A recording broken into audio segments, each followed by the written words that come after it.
Hey guys, welcome to Jared TV. Today we're going to talk about friction, atoms, nanotechnology, and animals and how it all relates together.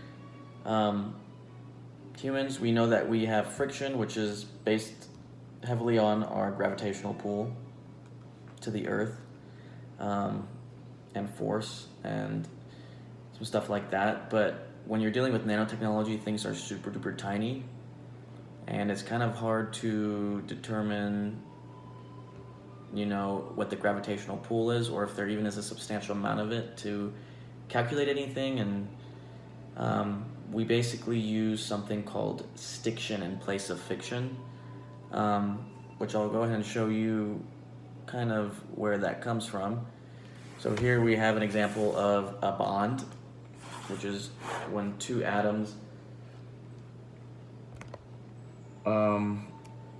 form together based on the amount of electrons they have to form a molecule.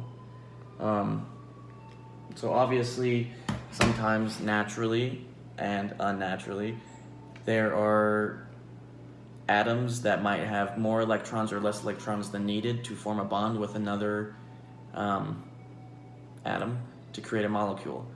But sometimes when these things don't line up, there's something called a dipole, which is when atoms kind of cling to each other based on the amount of electrons they have without actually forming a molecule.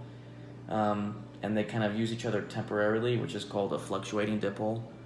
And then that's how there's a force involved with that of them pulling to other atoms and molecules by the force of attraction, and kind of causing things to stick more or slide more. Sometimes with water, it might push away molecules, which is why some of those bugs crawl on water. But here we have an example of a slug.